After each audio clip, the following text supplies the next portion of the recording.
الحمدللہ رب العلا والصلاة والسلام علی رسولہ الہدی وعلی آلہ واصحابہ المجتبی اما بعد فاعوذ باللہ من الشیطان الرجیم بسم اللہ الرحمن الرحیم۔ ناظرین، آج کی ہماری گفتگو استعمالی گاڑیوں پر زکوٰۃ کے حوالے سے ہے کہ آیا شرعی طور پر ان گاڑیوں پر زکوٰۃ لازم ہوگی یا نہیں، یعنی وہ گاڑیاں کہ جو گھر میں استعمال کے لیے لی جاتی ہیں، مثال کے طور پر موٹر سائیکل یا کار یا اس کے علاوہ کوئی اور گاڑی، تو اس حوالے سے علماء نے تصریح فرمائی، جیسا کہ صاحب ہدایہ نے اس مسئلے کی بھی صراحت فرمائی، فتاوی عالمگیری کے اندر بھی اس مسئلے کی صراحت فرمائی کہ ایسی تمام اشیاء پر کہ جو گھریلو استعمال کے لیے لی جائیں ان کے اوپر زکوٰۃ فرض نہیں۔ زکوٰۃ فرض اس لیے نہیں ہے کیونکہ یہ اشیاء مال نامی کے تحت داخل نہیں، یعنی جب ان اشیاء کو خریدا تھا تو اس وقت ہماری نیت یا لینے والے کی جو نیت تھی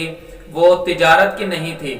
بلکہ اس کا جو مقصد تھا وہ اپنے ذاتی استعمال کے لیے اس کو خریدنا تھا۔ اور جب کسی چیز کو تجارت کے لیے نہ خریدا جائے بلکہ اپنے ذاتی استعمال کے لیے لیا جائے تو وہ اشیاء حاجت اصلیہ کے تحت داخل ہوتی ہیں، اور جو اشیاء حاجت اصلیہ کے تحت داخل ہوں اس پہ زکوٰۃ فرض نہیں۔ لہٰذا نتیجتاً جو گھریلو استعمال کے لیے لی ہوئی گاڑیاں ہوں گی ان کے اوپر شرعی حوالے سے زکوٰۃ فرض نہیں ہوگی۔ اللہ تعالی ہم سب کو شریعت مطہرہ پر عمل کی توفیق عطا فرمائے۔ الآن انا ابین بهذه الصورة في اللغة العربية هل تجب الزكاة على الكار او السيارات ام لا، وصرح به العلماء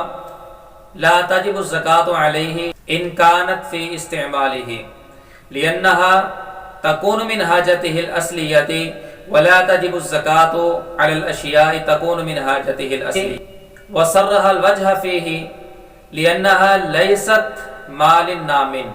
والأشياء ليس مال نام لا تجب الزكاة عليه، ولهذا لا تجب الزكاة عليه في الشريعة، واللہ اعلم بالصواب، والسلام علی من اتبع الہدی۔